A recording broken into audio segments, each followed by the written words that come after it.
I opened my eyes and stretched out my limbs.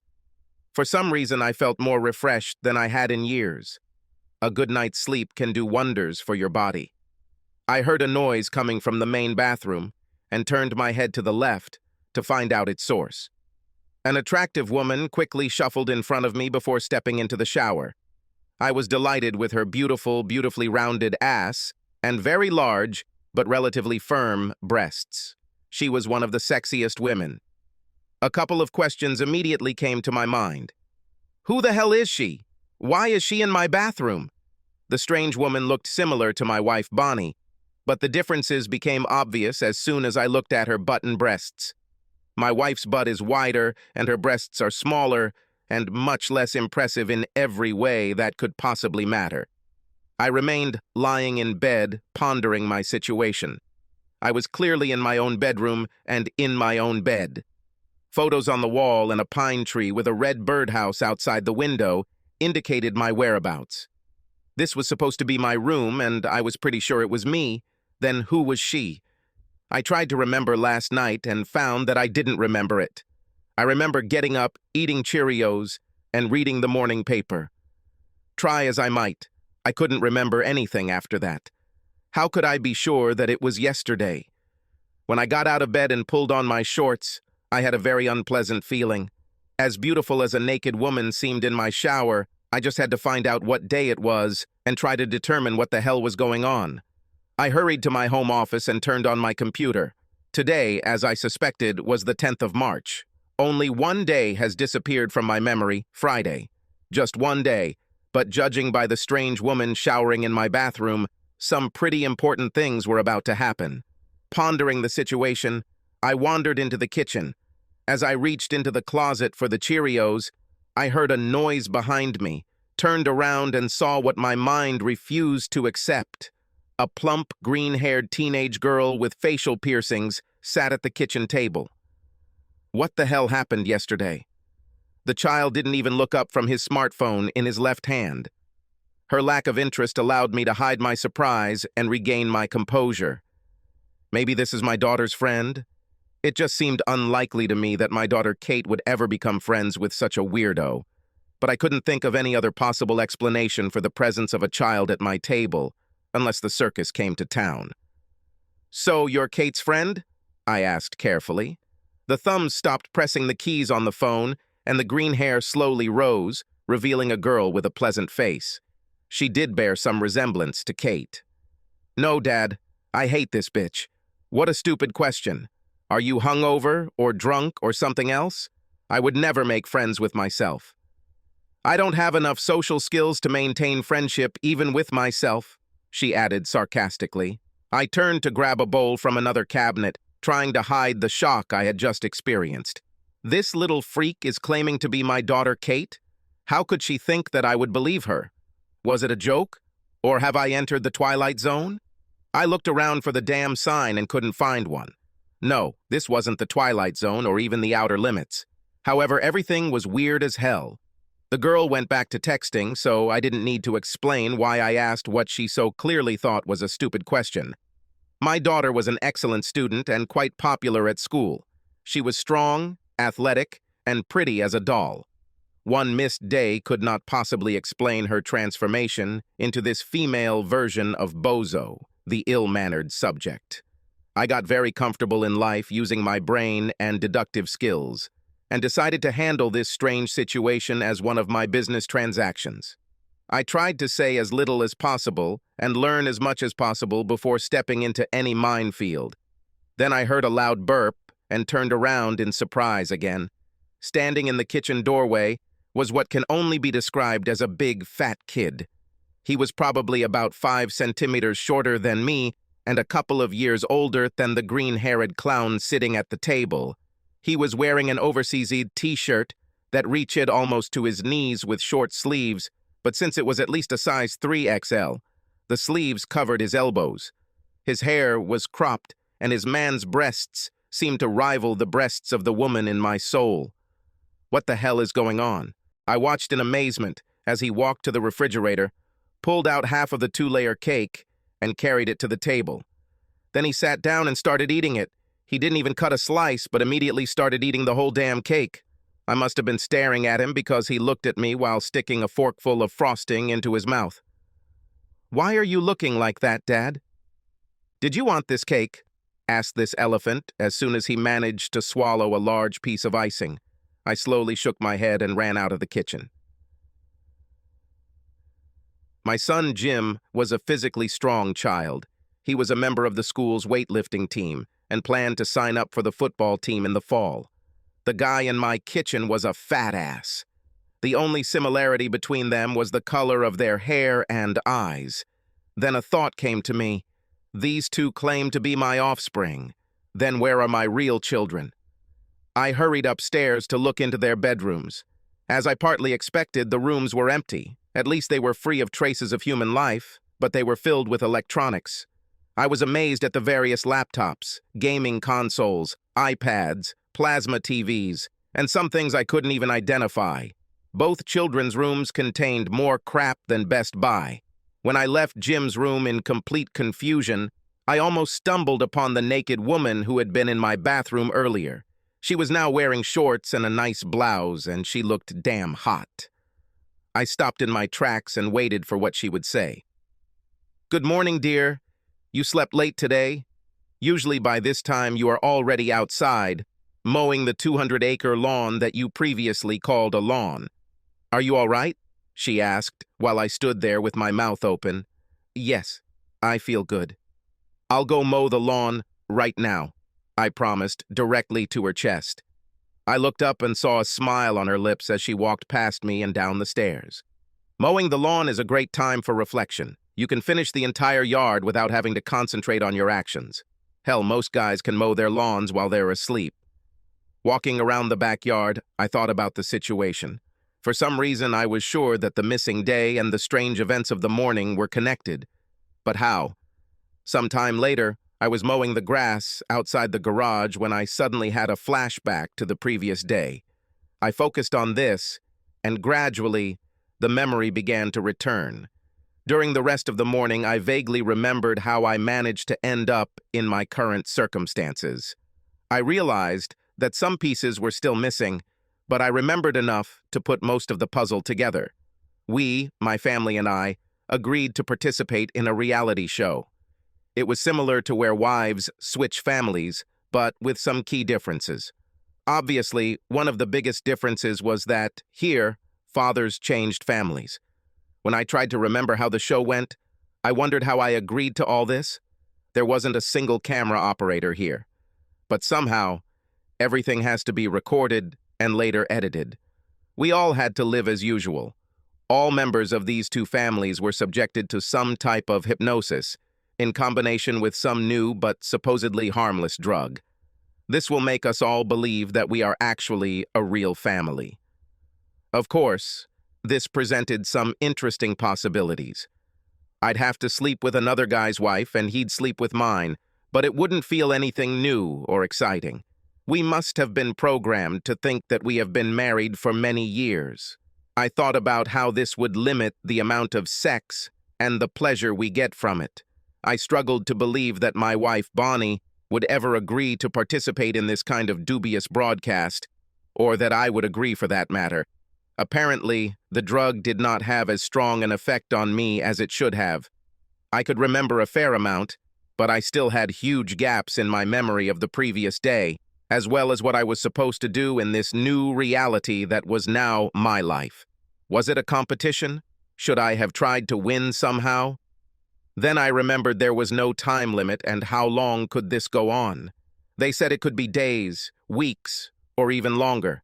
Everything will depend on the ratings. Everyone we come into contact with will act as if we really were the family we thought we were in our hypnotic state. In our lives, other people can become part of the show by playing themselves. I thought about it and realized it was only a matter of time before someone screwed up and said or did something to ruin the show. It is not easy, especially for school children, to support such a farce, even though the producers tried to select families as similar in appearance as possible. I decided to play along and not show anyone that I had at least partially restored my memory. This fact could have allowed me to better understand the show. what was expected of me, and what I had to do to win, if there was a winner. Hell, I could play dumb in the best possible way. Much better than most, in fact. I put the lawnmower away and returned to the house. The woman playing my wife leaned over the kitchen table, wiping an imaginary stain from the oak surface. I played it cool and stroked her ass through her shorts. She jumped up and turned to face me. I suddenly became worried. Did I screw up? Shouldn't she think that she is my wife? Were there any rules about touching that I forgot? I braced myself and forced myself to smile. "What's gotten into you, Chuck?" she demanded. "You know, I don't like surprises, and I certainly don't want to be rudely caressed in public like some kind of slut." I looked around the room with exaggerated slowness, then turned my gaze to my new wife, whom I decided to call Bonnie, although I knew that she was not Bonnie. To do things differently would mean that I know what's going on, at least in part. Then it occurred to me that every word, every interaction would be recorded in some way and possibly shown to millions of viewers. There must be tiny cameras everywhere. I'm sure I didn't want my friends and family, not to mention the millions of viewers, to think I was a damn weakling. "It's hardly public here, Bonnie," I answered calmly. "This is our kitchen, and you are my wife. So everything is quite within the framework of the Geneva Convention. If you think that it was rough caresses, then I wonder what you have to say about it." As I continued talking, I reached out and squeezed her large breasts. I had to admit this new wife of mine had one hell of a feeder. All viewers will be impressed by my ability to solve the situation. "Chuck, children can come in and see us at any time. Please try to control yourself," the arrogant bitch replied, pushing my hands away from her ample breasts. "Hell, we'll feel the floor shaking long before those two come into view," I countered. "The only thing they can do in secret is eat banana splits." "Now you underestimate our children? What came over you? Are you feeling bad or something else? Chuck, what's going on?" "Well, now that you asked, I'd say what's going on. Looks like about half a kilo a day per child," I chuckled, thinking how cool that would sound to everyone watching. "What the hell is wrong with you that you get nervous over something stupid when your husband gives you a little squeeze? You didn't behave like this on our honeymoon." I dropped that last sentence to make the producers and directors think that I was completely confident that this was my wife and family. I was really starting to get into it. We didn't have children during our honeymoon, and then you treated me with respect. As far as I remember, that first night you promised me that you would never do anything to hurt me or embarrass me. Are you going to keep your word or take it back after all these years?" Fake Bonnie retorted. "Well, since you asked, I guess I'm going back on that promise if squeezing those amazing breasts and rubbing that smooth round butt are things that hurt or embarrass you," I amended. "I will pretty much enjoy these breasts whenever the mood strikes. This is what I can promise, and I will keep this promise." For a few seconds, she looked at me as if I had two heads. Then she simply cleared her throat and marched out of the room with complete disdain. Then I realized that she was probably some kind of cold bitch, and her previous husband must have let her get away with all sorts of nonsense. Then it occurred to me that this is the purpose of the show. It was like the taming of the shrew, at least as much as reality TV can be compared to the Bard's Tale. People would watch, eager to see what the hell I was going to do with the freak twins and the Ice Queen. Will I somehow be able to bring the children into at least some form, even remotely resembling people? Will I be able to warm the frozen bitch with whom I was saddled one way or another? I realized that if I could complete these difficult tasks, the show will end up with big ratings, and I'll be a fucking national hero, at least to fathers and husbands everywhere. Then I began to wonder if the real husband and father from this family was going to turn my real children into fat toads and my wife into a cold bitch. Doesn't matter, I'll just fix them when I get them back. I really hoped he wouldn't have sex with my wife, the real Bonnie, since she was quite timid and inexperienced. She never had sex with anyone other than me. And why did we agree to appear on this show? Pulling myself out of my thoughts, I walked out and jumped into my car. 2 hours later, I returned home and started cleaning out the garage. I pulled out all the good stuff I had saved for years but never used. There were a whole bunch of them, so I ordered a dumpster on Monday so I could throw out all the crap that was lying around.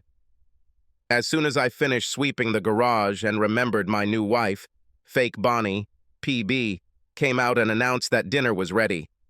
I washed my face and entered our kitchen. My supposed son sat at the head of the table. He had already filled his plate with mashed potatoes, gravy, and 3 pork chops, and was stuffing his mouth with potatoes. Next to him sat green-haired Bozo, eating with one hand and typing with the other. I reached out and snatched the phone from her hand before she realized my intentions. I threw it in the direction of the trash can. He hit it sideways and bounced under a Chinese cabinet. I didn't slow down, and throwing the phone, I jumped up to the Hulk and threw him and the chair back.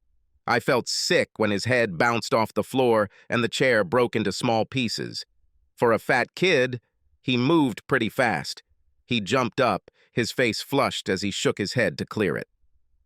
I will sit at the head of the table, and no one will start eating until my mother and I sit down, I said with amazing calm. I'm not going to live with damn gluttony. Now get your shit out of my way and sit next to your green-headed sister. From now on, you will eat no more than 2 chops and less than 1 kilogram of potatoes, as well as vegetables. So, do you have any questions, comments, complaints? The fat man sucked in a breath, shook his head, and carried the plate and drink to the empty chair next to his sister. PB stood at the stove in complete shock. She was virtually speechless. I couldn't help but think that I was part of a theatrical performance as I turned to my next victim. Kate?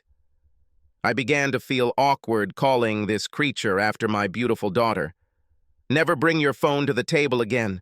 From now on, you will participate in the conversation during lunch and help your mother wherever you can. Do you have any questions? She smirked slightly before looking down and focusing on her plate. I realized that I would have to work hard with her. I carefully picked up the pieces of the broken chair and carried them to the pile of garbage from the garage.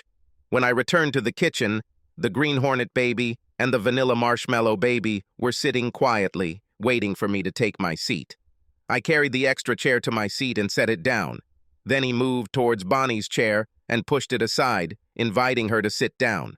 Still speechless, the woman living as my wife took her place. The children sat with their mouths open, seemingly surprised that I had pulled out a chair for their mother. I couldn't help but think what a jerk this family must be. Well, things were about to change dramatically. It probably went unnoticed, but I cleaned out the garage today. I put all the junk that had accumulated in the garage outside. I'll throw it in the trash container I ordered for Monday, I added. I see you're all on the edge of your seats trying to figure out how this news is going to affect you, isn't it? The woman with the amazing breasts, as well as her offspring, sat stoically, seemingly completely uninterested. Well, everything was about to change.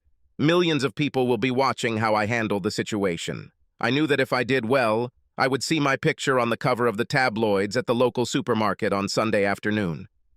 Since you're asking, I'll explain what's going on. You children are exposed to ridicule and shame throughout your life.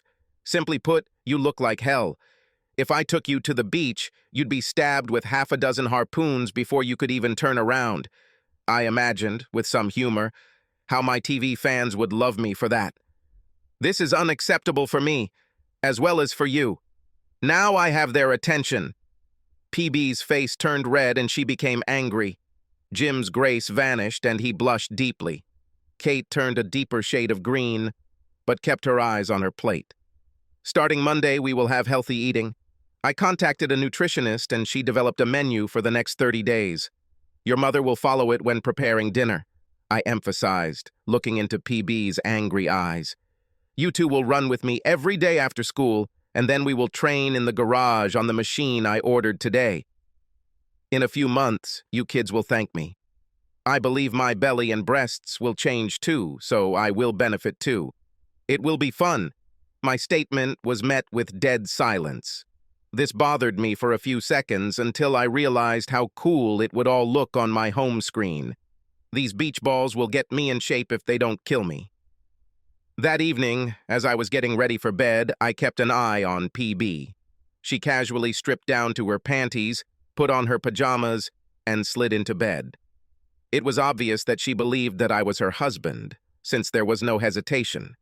There were no hidden glances thrown at Chuck, as any normal woman would do if she was looking at a man whom she had never seen naked before. I threw back the blanket and climbed into bed. This woman may be an arrogant bitch, but her breasts and ass are all a man could ever want, and I was determined to have her. I reached for her chest, but she grabbed my hand. "If you think you're going to get anything from me after that performance in the kitchen during lunch, you can forget about it," she said decisively. "You ruined a good chair and almost gave Jim a concussion. You may have broken Kate's phone and may have caused irreparable damage to the children's self-esteem. What the hell happened to you?" It was obvious that I wouldn't get anything good out of her that night, so I decided to play for my audience. It was a distinct advantage to know that we were being filmed for future broadcast. "What about my self-esteem, Bonnie?" I shot back. "What the hell do you think I feel when my own children walk around like the living dead? I'm ashamed when they see me with these buffoons." "How can you talk like that about your own children?" asked the amazed PB. "You know they are going through difficult times at school. They are subjected to ridicule and bullying almost every day, and now they hear the same thing from their own father at the dinner table. I can't support this. I can imagine it's hard for them, Bonnie. Hell, I'd be making fun of their asses myself if I were in school now. We were bullied at school too, and my old man showed me how to stop it fairly quickly." "Is it true? And why is it so difficult for me to imagine how your father solves any problems related to social interaction? This man is a social moron," PB added. "So now you're trying to destroy my father's self-esteem, or mine? I'll tell you how he solved the problem. I cried to him that a big kid robbed me. My dad told me to either shut up and deal with it or kick that guy in the groin as hard as you can. I sucked it up and was bullied for a couple more weeks. Then one day I just couldn't take it anymore. I drove the pathetic bastard's reproductive organs into his ribcage with my right foot. I spent several weeks under arrest, but the freak and his friends never bothered me again." I chuckled, remembering this scene. "So you're going to solve our children's problems by making them resort to violence? Tell me what happens if the bullies hit them back, or if the kids get expelled, Chuck Norris. This decision is not without risk, Bonnie, like nothing else in life. They need to learn to take care of themselves, and acting like clowns won't help them. I guarantee it. There are worse things than defending yourself and getting the crap kicked out of you. One of them is beating the crap out without self-defense. Another is loss of self-esteem and suicide. These children need to strengthen themselves mentally and physically," I insisted. "If you hurt my children, or cause them trouble, or embarrass them, Chuck, I will stand against you," Bonnie promised. "You were always too busy with your damn company to spend time with them. Now you're disgusted because, you see, you don't like the way they turned out. I did everything I could, but they need a father who would notice them and care for them. Where the hell do you think we'll find him?" Bonnie demanded angrily. "You're looking at him, baby," I answered immediately.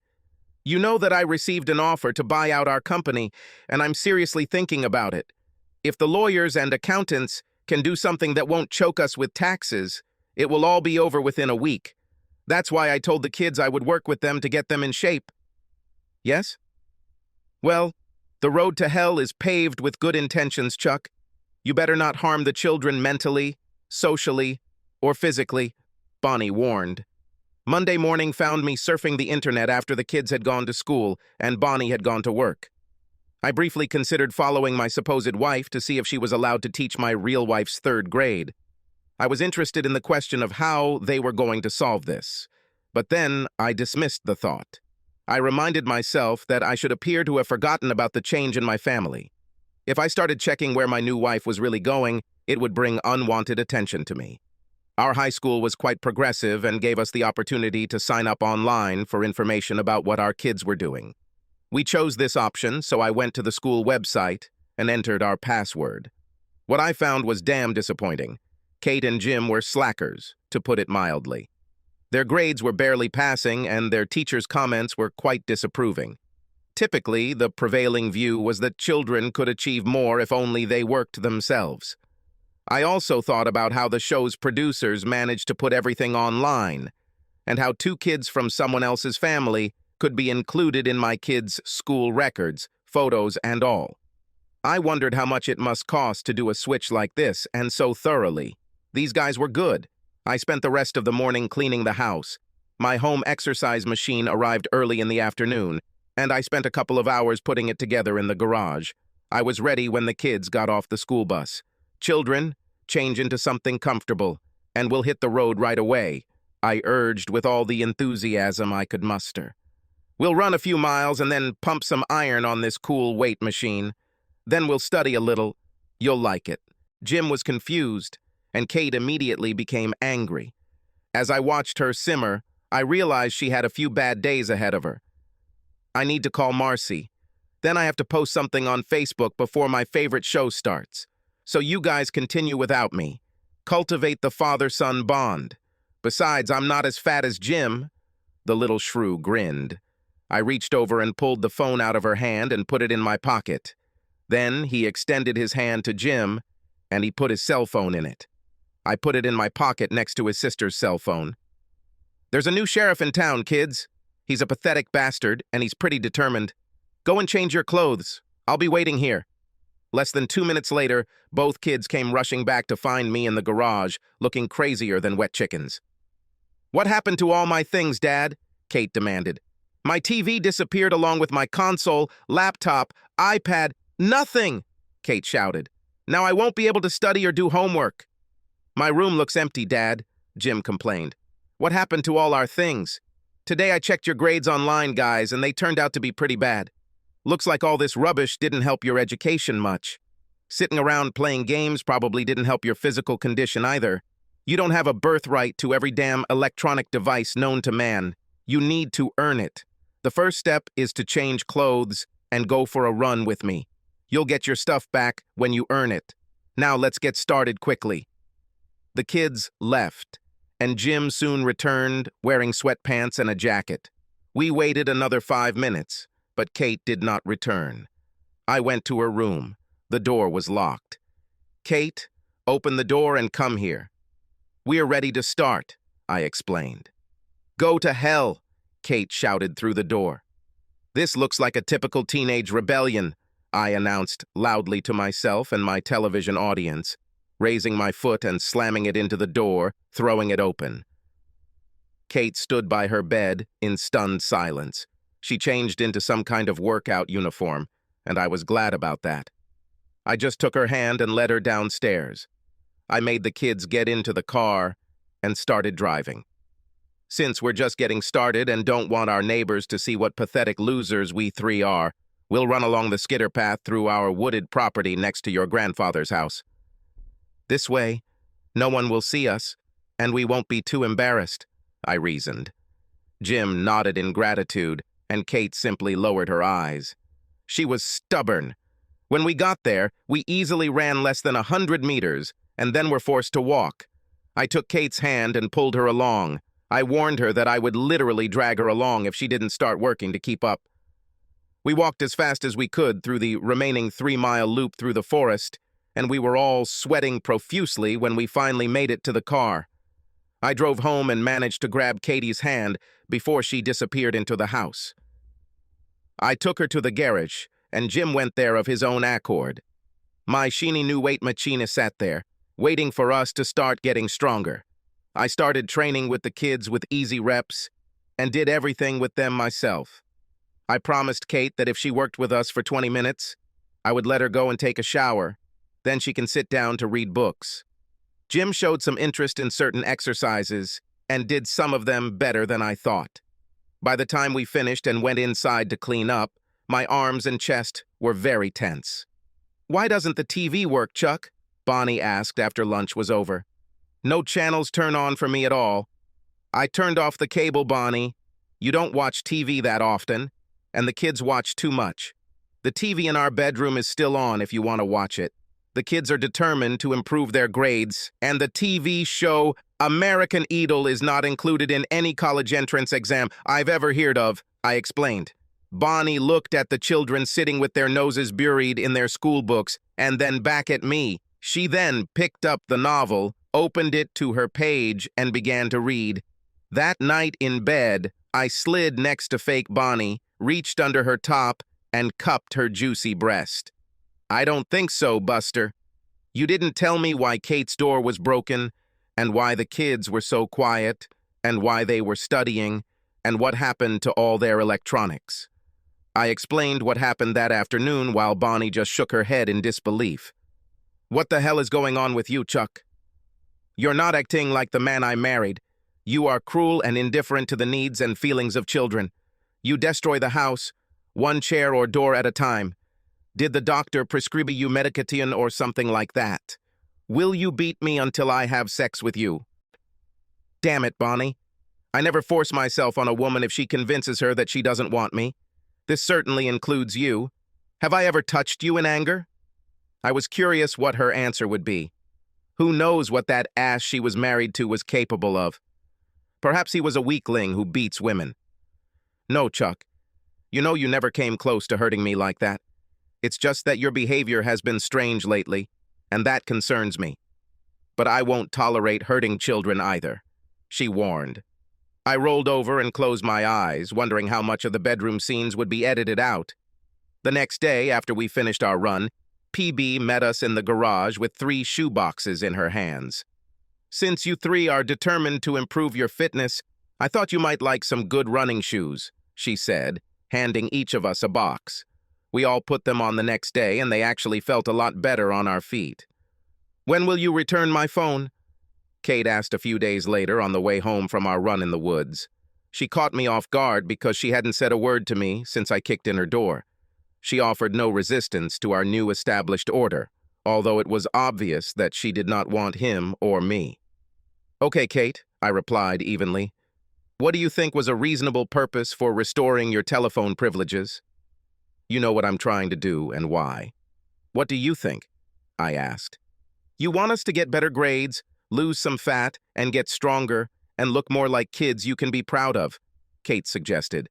"It will take forever to get as skinny as you want, or to run as far as you need to. How about if I stop dyeing my hair different colors?" I considered her request carefully before answering. "I will say that as soon as your hair returns to its natural color and you get rid of all your piercings, I will return your phone." Kate's face darkened. She crossed her arms and pouted. She never expected me to be so tough. She was stubborn, just like me. The next day, she surprised me again. We were in the car heading home after our feeble attempts at running. "How about this, Dad? I will immediately remove all my piercings and stop dyeing my hair for my phone. It will take a couple of weeks and a lot of washing to get them back to my natural color. That's fair," she concluded. "Okay, as long as you continue to do your schoolwork and exercises. If you start backing down, you'll lose your phone again," I warned. To my surprise, Kate extended her hand and smiled. I took her hand and shook it. "We have agreed to." Jim had been quiet during Kate and I's conversation, so I decided to see if he was going to ask for his phone number too. "Jim, do you want to know what you can do to get your phone back?" I asked. "Not really, Dad," he answered without enthusiasm. "I don't have any friends to call anyway, so I hardly miss it." I felt bad for the child, but knew that better grades in school and better body image would help him immeasurably. Damn the father who allowed his children to plunge into such depths. On the other hand, Jim never slacked on his running or training, no matter how pathetic his running attempts were. I was determined to stay the course. PB was really helpful with the diet.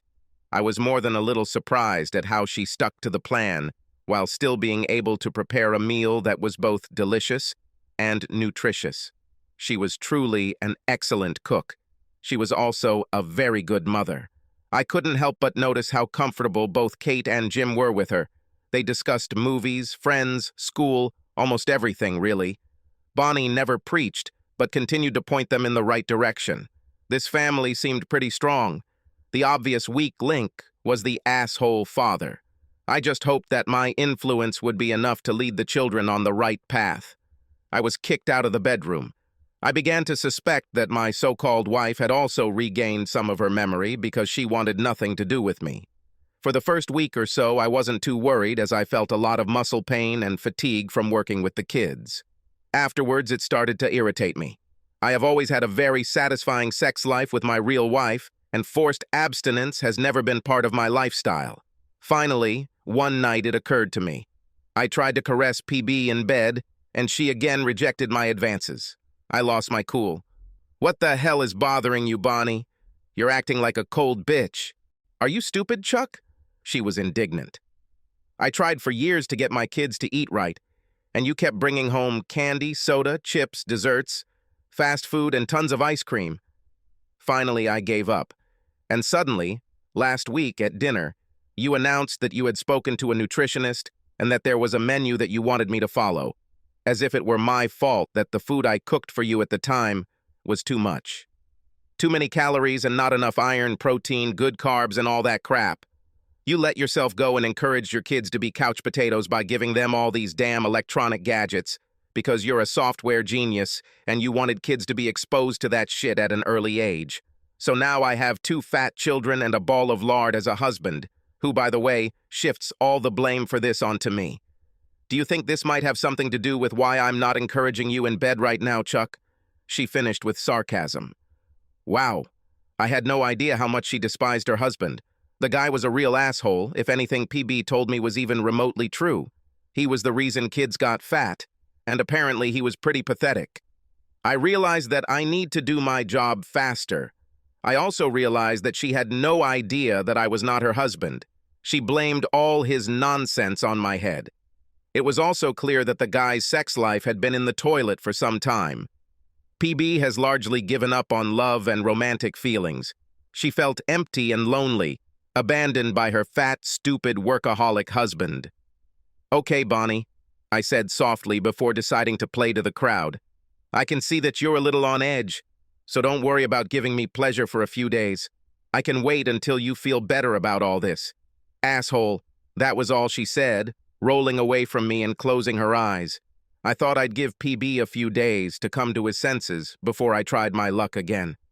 On Tuesday evening, she informed us that we were invited to a party on Saturday evening at our neighbor's house. I decided that this would be a night of opportunity for me to score a goal against this annoying but sexy woman who was supposed to be my wife. Yes, I didn't know anything. The party was a couple blocks down our street, so we decided to walk so we wouldn't have to worry about driving after we'd had our drinks. As we walked, I wondered what it would be like. Everyone at the party had to be informed that the real Bonnie had been replaced with a lady from the TV show. How will they deal with this? Will PB be familiar with the people my wife has known for years?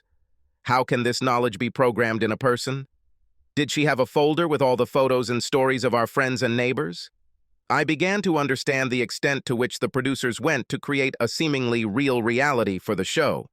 PB was wearing a low-cut blouse, and her cleavage looked fantastic. I knew audiences would expect me to rock their world soon, and little Chuck was eager to show audiences what he could do. I decided to give PB a little drink and take her home to show her and the audience her inexpressible delight. I saw her mingling with the other participants. How can they all be such good actors? Everyone chatted with her as if they had known her for years, and she knew the names of the guests and their children. Like O.J. Simpson, I was beginning to wonder how deep this conspiracy went. I had a couple of beers and kept the PB in my sights. I couldn't cling to her all night because we were supposedly married for years and that wouldn't be normal. However, I wanted to be prepared if she showed signs of getting a little tipsy. That would be my cue to rush home with her and show the fans how a real man treats his wife in the old bedroom. Then I saw that damn Steve Fargo started hanging around PB. He was married and had 3 children. However, his wife was at home caring for their 6-month-old baby, and he was at a party, showing interest in the treasures under PB's panties. What an asshole. I had to admire his determination. He was not pushy, but persistent. He chatted with PB about this and that, brought her drinks, and even shared some snacks from his plate. It's good that I paid attention to his every move. Otherwise, I would not have noticed how he took PB out the back door. I had been in the house often enough to know that there was a patio and flower garden at the back.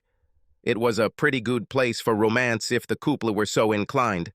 I slipped out the front door and walked slowly around the house. I heard them before I saw them, and part of it was because they were in a dark area near an old bench. When I finally saw PB, she fell into Fargo's lap while he was sitting on the bench. I heard the surprise in her voice as she realized the situation she was in. "Steve, you shouldn't do this. We are both married and have children, so please let me leave before we get into some trouble," PB reasoned. "Bonnie, no one will find us here, so don't worry. And besides, what can Fat Chuck do if he finds us?" that bastard asked Fargo. "You're too good for him. You need a man to show you what you've been missing." "Steve, I don't think—" "Ah!" Bonnie squealed when that fucking Fargo pulled her face towards him and tried to swallow her tongue. What little light reached the secluded bench was suddenly blocked by my approaching figure. I was furious, but I could still think about what exactly my fans expected from me. I realized they needed to see me kick Fargo's ass. This would make a good reality show. "What the hell is this?" I growled, yanking PB off Fargo's lap and out of his arms. I noticed that her breasts and the low neckline of the blouse were masterpieces. I realized that when it was all over, she would receive fan mail from fans. Here, Fargo made the mistake of standing up. I swung and hit him in the face so hard that I knocked his hand off. I was about to hit him in the groin before he came to his senses when I heard him growl. To my indescribable shock, Fargo was still standing, but at least he rubbed his chin decently before knocking me to the floor with a right hand that I didn't even see. Struggling to regain my senses, I felt a strong blow to my groin. I bent over in a fetal position and threw up all the beer and hot wings I had consumed throughout the evening. "You're a stupid fat bastard. You should think better before you get involved with a real man. You can't take care of your wife, but some of us can, and we will. She's too good a piece of ass for a lump of fat like you." Fargo laughed before turning and heading back to the party. PB cried as she adjusted her clothes. I managed to get to my hands and knees and tried to stand up carefully. She leaned over and grabbed my left hand. "Just leave me alone, damn it," I managed to wheeze. "You've already done enough." After that, I managed to get up and take a more or less vertical position. I was still inclined to hold my lower belly, but now I could move, so I headed to the sidewalk and turned north towards the house. Suddenly, I missed my real wife and real children. And why did I take part in this damn TV show? Things were going great in my life. We had no reason to get involved in this nonsense. As I walked home, I wondered if there was someone I could call to get me out of the show and reunite me with my real family. Then I looked at the PB issue. If I can't somehow complete the exchange by ending my family's involvement in this TV fiasco, I will at least rethink my actions towards her. Was it my responsibility to take my damn frigid wife with me? Especially when she was only frigid with her stupid husband? Hobbling along the sidewalk, I decided I'd had enough of her lousy attitude. Let her fuck this whole damn area. What difference does it make to me? I'll still laugh when the show is over, and she finds out that the whole country has seen what a liar she really is. I'd like to see the look on her face. When I got home, I could barely get upstairs. I grabbed my clothes for the morning, as well as a bucket in case I vomited, and headed to the spare bedroom. I lay down in the fetal position, contemplating what an ass I'd made of myself. Finally, sleep took me away. The next day was Sunday. The previous 2 Sundays, I took the kids for an early run. This morning, I stayed in bed, feeling sorry for myself. My genitals showed surprisingly little effect from Fargo's rough treatment. My chin didn't really hurt much from the impact last night. I was just depressed about my recent failures. Who would have thought Fargo was such a badass? Then I got a real surprise. There was a soft knock on my door, and it slowly opened to reveal Kate, or at least the Kate of this reality, standing in her running clothes. "There you are, Dad. I'm guessing you and your mom had a fight because you're sleeping in the guest room. I don't want to bother you on Sunday, but you yourself said that we will be running early on Sunday morning. Are you ready? Jim is getting dressed, so we're waiting for you. It's already light." "Okay, Kate, I'll go with you. Just give me a minute to get ready," I asked, thinking about what had just happened. Kate was actually really excited to get out and run this 3-mile course. This was supposed to be the silver lining in my damn dark cloud. As we drove toward the wooded area where we usually ran, Kate chatted. She seemed happier now than she had ever been since the day I first saw her sitting at her desk, typing on her smartphone as if her life depended on it. I didn't want to spoil the moment, so I didn't elaborate on the reason for her apparently positive change in mood. I was happy to see that her hair had turned a very light green. She clearly kept her word about not wearing makeup anymore. Jim seemed pleased too, as he answered his sister's questions and taunts. I had success with children, but with PB, everything was bad. Over the next few weeks, we settled into a status quo. The children seemed happier. I gave Jim his phone when he showed me that he had improved his grades. Kate's hair had finally turned a very beautiful dark brown color, and the holes in the piercings were barely noticeable. She could now use the plasma TV as a reward for raising her school grades a notch higher. PB and I were still sleeping in separate rooms and barely talking. I don't know if she was angry because I ruined her enjoyment of Fargo or embarrassed because she was caught kissing me. It didn't really matter as long as she didn't touch me. I was satisfied that the audience saw that I was not some henpecked bore. I was determined to prove to everyone that I could get along just fine without her. At the end of June, Kate asked if we could start running in our area instead of going to the old Skid Row to do some conditioning. Since the children and I had improved significantly in the couple of months that we had been studying, I agreed. When we went outside to start our run the next day, 2 girls wearing running shorts were walking down the road. Kate ran towards them. Then she presented them to me. Dad, Jim already knows these girls. The blonde is Chris McLean, and the redhead is Hope Lawrence. I was talking to them recently about how we've been running for a couple of months, and they want to run with us, or at least with me. They're on the school cross-country team, and they want me to go there next fall. If they think I'm good enough, I'll join the team. We started jogging, and in about 30 seconds, all 3 girls were over the first hill and out of sight. I didn't realize Kate had improved so much. Well, Jim, it looks like we, the 2 laggards, will run together in the rear guard.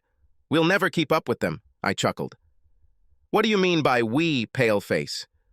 Jim asked, quickly accelerating and moving away from me. I was wondering how the hell a fat kid can run so fast, watching him go into the turn in front. Then I suddenly realized that Jim wasn't so fat anymore. With grim determination, I also began to run faster. By the time I finished my 3-mile loop and staggered out onto my path, Kate and Jim were showing Chris and Hope the exercises they did on our weight machine. Wow, Jim, I didn't even know how strong you were, Hope said. I can't lift even a third of your weight, and you do it 15 times? I looked at Kate, and she faked a finger in her mouth as if she was vomiting. I guess it's just that sisters aren't impressed by their brother's exploits. Then I took a closer look at the machine and saw that Jim was pressing the same weight that I use in my workouts, and I thought I was doing good. Jim, you should join the weightlifting club at school, Chris suggested, watching almost admiringly as Jim finished his exercise. My brother takes part in it, and he likes it. He says it helps him stay fit and strong for football. You know, next year you'll have to play football, Jim. My brother says the coach is always looking for big, strong guys, especially if they can run as well as you. I decided to leave the children alone and went into the house to drink water.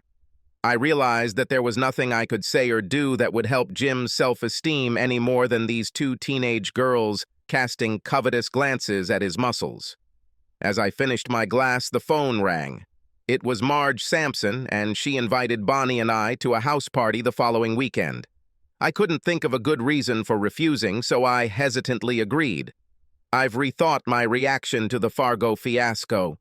I never gave PB a chance to explain herself on her part. My pride was shattered along with my reproductive organs, and I was humiliated and embarrassed. I needed to consider all options before I ended this marriage. I just hoped another husband would do the same for mine. After lunch, I helped PB put away the dishes. While loading the dishwasher, I mentioned that Marge had invited us to a party the following Saturday. PB's face immediately darkened. Did you decline the invitation, Chuck? PB asked nervously. No, Bonnie, I didn't. It's time to come out of this self-imposed exile and have some fun. I agreed for both of us, and even promised that we would bring dessert. Are you ready to come with me, Bonnie? Are you asking me out on a date, Chuck? Even after what happened at the last party? You haven't spoken to me since then, and I thought you were thinking about leaving me, PB admitted shyly. Because of what happened that night, Bonnie? Did I make a mistake somewhere in what I thought I saw? I asked hopefully. Chuck, if you're talking about seeing me on Steve Fargo's lap while he was kissing me, then you saw everything correctly, PB assured me. But what you may not have seen is what led to this. I foolishly went out to the patio with Steve to cool off and get some fresh air. I had no intention of being involved in any affair, Chuck. He led me to that dark corner and suddenly sat down on the bench, pulling me onto his lap. I was taken by surprise at that moment, and even more so when he started kissing me. Before I could react, you came to the rescue and Steve let me go. I seem to remember that part quite clearly, Bonnie. You walked away, and then he stood up. Then I smashed my knuckles on his chin and got hit on my ass. Things got a little fuzzy after that. Did I hit him in the legs like I was saving you, Bonnie? From my perspective, I felt like I beat the crap out of myself. I was confused and did nothing to protect your honor or mine, I added. Chuck, you didn't know Steve was a boxer. He almost made it to the Olympics 20 years ago. I never expected you to be his equal. What matters is that you did your best for me. I was afraid that you believed that I willingly got along with him. The way you acted when I tried to help you made me think you hated me. I know I shouldn't have let him get me into this situation in the first place. Since then, I've been too ashamed to look you in the eyes, PB admitted. That's interesting, Bonnie. After he beat me so easily, I felt fucking humiliated. I thought I had pretty much ruined all the respect you ever had for me. Truth be told, my first reaction was that you were a slut, and I could live without you. But the next day, when I felt better, I started to think about it all, and it seems like you were pushing him away quite a bit when I came. I know you're not a slut, not even close.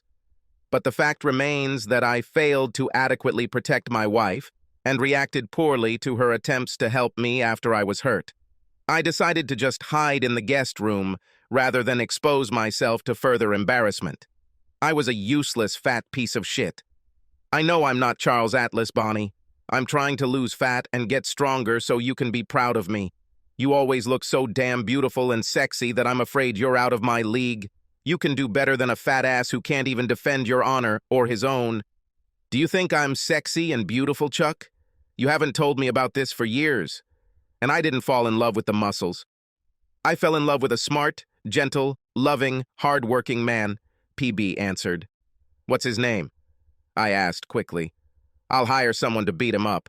Why don't you come back to our room tonight and I'll show it to you, Chuck? PB suggested. I moved my things back to the master bedroom so quickly that it takes me longer to talk about it. It was not yet 11 when I slipped under the covers naked. I lay in bed, staring at the bathroom door. Finally, it opened, and PB came out wearing a very sheer nightgown. Suddenly, I realized that I didn't want millions of people to see her completely naked. This should be an intimate moment between husband and wife, not a soft sex show for desperate housewives and construction workers. Then I remembered that she is not my wife. Most of the men watching will be rooting for me to rattle it off quickly. Tomorrow, I will become a common hero at the water coolers of corporate America. I will also be the guy who knowingly cheated on his wife and was also the direct cause of cuckolding another man and ruining the reputation of that beautiful woman. She was a wife and mother and deserved some respect. Crap. PB slid into bed next to me. She leaned over and kissed me. I felt her amazing breasts against my chest as I ran my hand down her back and down to her ass. She was one of the sexiest women with curves in all the right places. Then I came to my senses. Bonnie, I didn't mention it, but the doctor said I needed to rest my reproductive organs for a month or two to recover from the Fargo blow. I lied, hoping it sounded plausible. Let's just lie in our arms for a while. I should make a full recovery soon. Doc doesn't want me to get too excited. He said it could cause permanent damage, so I shouldn't let myself get too excited. Oh, Chuck, I didn't know how much pain he caused you. Is the doctor sure that you will be completely cured? I feel terrible that I caused so much pain. Is there anything I can do to help you relax, darling? As she spoke, PB pulled back slightly to look at my face. Her wonderful breasts swung freely just below my chin. It was all I could do not to explode right then and there. "Just hold me while we sleep, Bonnie, and I'll be a happy man." As she snuggled close to me and fell into a deep sleep, I thought about the situation. There was no doubt that this TV show would go beyond the internet, and I would be shown many times over the next 20 years. I had to think about what image I really wanted to project. I was lucky that my little trick of knocking Jim over while he was overeating at the dinner table didn't cause him any serious harm. How would I explain to his real parents if I caused brain damage or death? How would I meet my wife if I had this beauty sleeping next to me? When did the children watch the show? I could always claim that I was hypnotized and honestly believed that this woman was my wife, but I knew the truth. I started rethinking what I wanted people to say about me as they gathered around the water cooler talking about the show. I had the decisive advantage of knowing that I was participating in the production of real reality and could try to become one of the good guys. The rest of both families believed that this was reality. I decided that if my wife was actually having sex with her supposed husband, I wouldn't object to it. How could I when we both agreed to appear on this stupid show? What the hell was I thinking when I agreed to all this? I didn't need money. Was this a chance for glory? Did Bonnie talk me into it? Or did I persuade her? Or was it a mutual decision? I just couldn't retrieve any memories of discussing the decision with Bonnie and the kids, and that bothered me. We walked across the street down the block to Marge Sampson's house. PB looked very good but showed much less of her breasts than at the previous party. I kept pulling up my pants as we walked. I bought these a couple of weeks ago because my old ones were getting too big. Now the new pants didn't fit either. PB stayed by my side and I really enjoyed her company. I learned what an interesting, intelligent woman she is. It's funny how much men can learn about a woman when they stop focusing on her charms and actually listen to what she has to say. Steve Fargo showed up, this time with his wife in tow. She was a little mouse and seemed very afraid of this pathetic asshole. No wonder he wanted to fuck PB. There was no comparison between these two women, and we both knew it. I purposely made my way to the beer cooler at the same time as Fargo. "I understand why you're so hot for Bonnie, damn it," I smiled, speaking quietly so only Fargo could hear. "Your poor wife looks like a damn mouse afraid of her own shadow. Bonnie has it all, arms down, breasts up, and she is my wife. You probably think about Bonnie when you have sex with your little mouse, don't you, Fargo? I just want you to know that I am a gentleman. I guarantee I won't be thinking about your wife while having hot sex with Bonnie tonight." Fargo just scowled angrily, but I smiled and walked away. I didn't consider my ridicule to be a real form of revenge, but I decided to save it for a time when I was in very good physical shape and when every minute of my life would not be videotaped. I wouldn't want my plans for this asshole to be witnessed by anyone, let alone broadcast on network television. PB and I had a great time with our neighbors and friends. I may have had 1 or 2 more beers than I should have, but I was far from drunk. I was just tipsy. PB didn't mind at all when we were able to go home. We walked up the stairs and successfully walked down the hallway to our bedroom. I don't know exactly how it happened, but as soon as the door closed, we pounced on each other like animals in heat. I pulled PB's dress over her head and threw it in the direction of her closet. She was tearing off the buttons on my shirt in a desperate attempt to unbutton them, and we had sex. I haven't enjoyed sex this much in 20 years, if ever. After all, we lay side by side for several minutes before she whispered in my ear, "Chuck, that was the best sex we've ever had.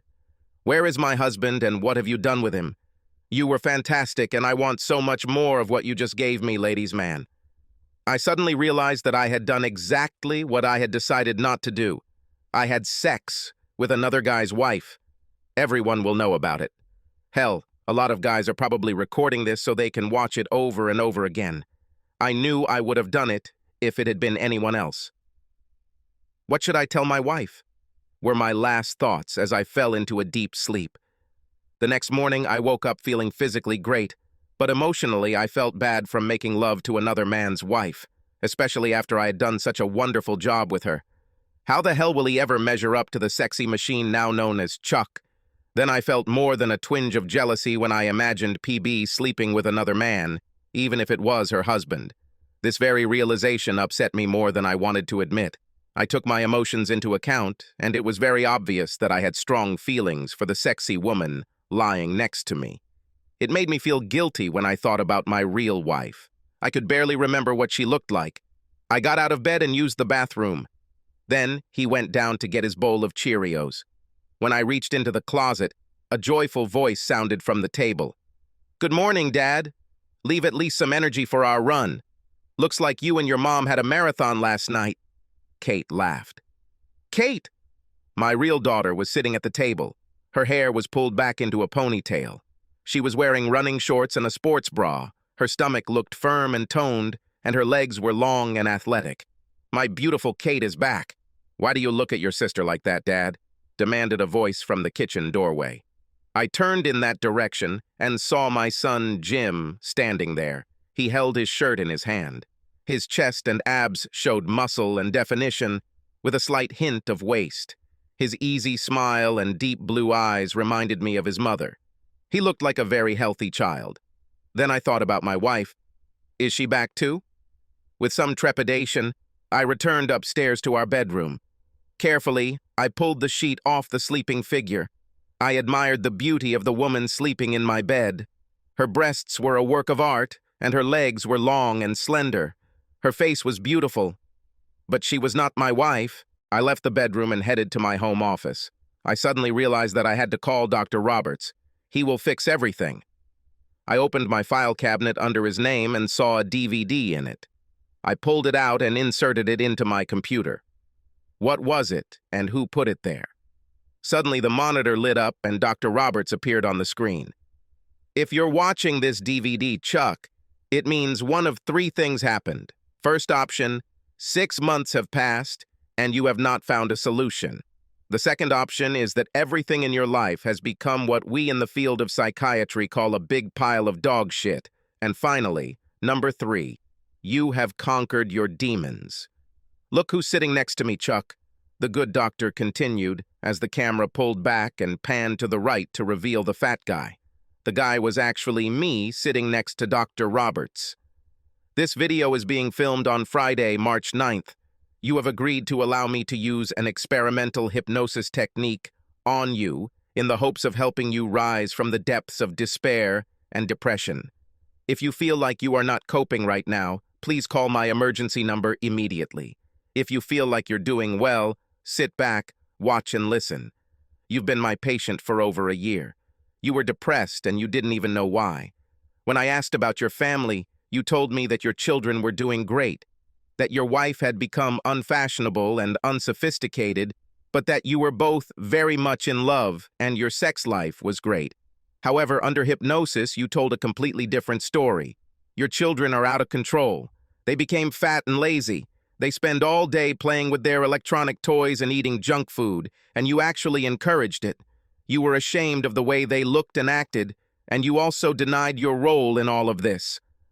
You also admitted that you are embarrassed by your own appearance. To hide your shame and insecurity, you left your wife, whom you considered extremely attractive and sexy. Emotionally gone, Chuck. Conventional therapy and antidepressants could do little to alleviate the problem, so today you agreed to undergo an experimental procedure that, when used, was successful in almost half the cases. I'm going to hypnotize you, Chuck.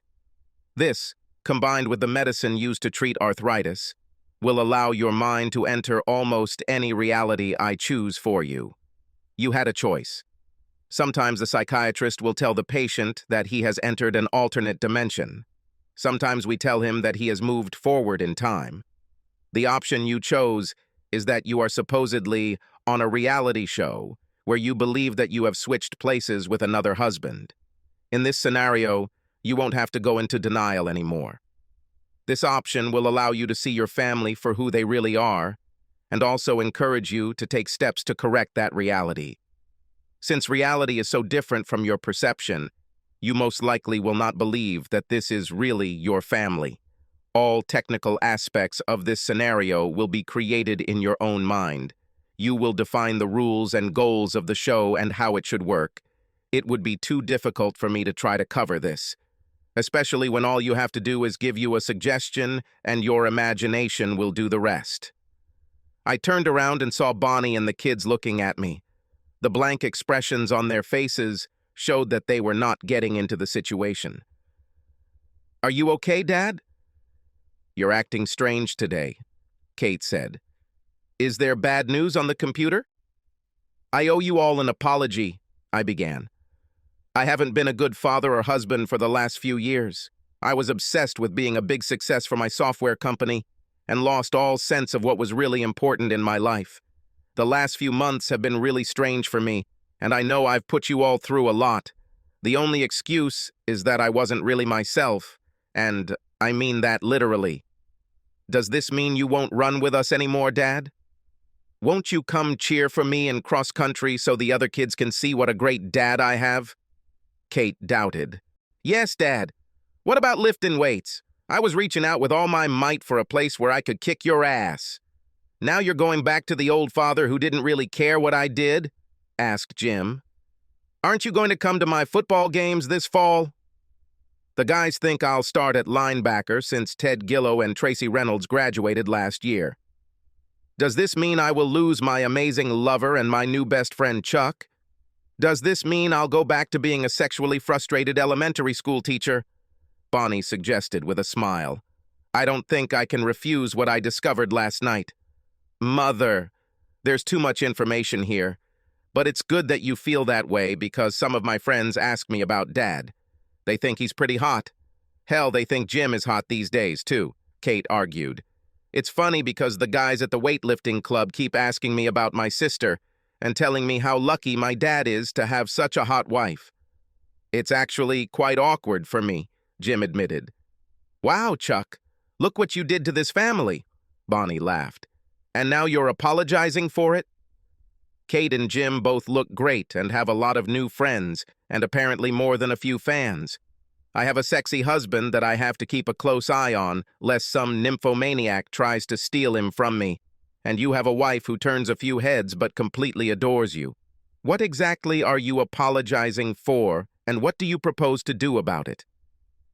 I looked at the three of them smiling at me and realized that I had misunderstood something in this wonderful life.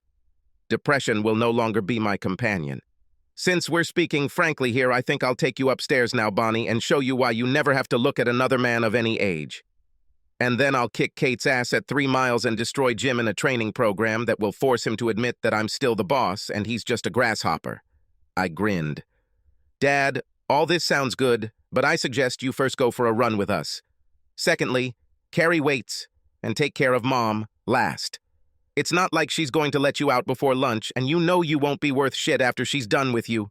Kate laughed. "Subscribe to our channel so that your second chaff doesn't cheat on you, and go ahead and listen to the next story, because this story is nothing compared to the next one. If you're under 18, don't even think about listening to the next one."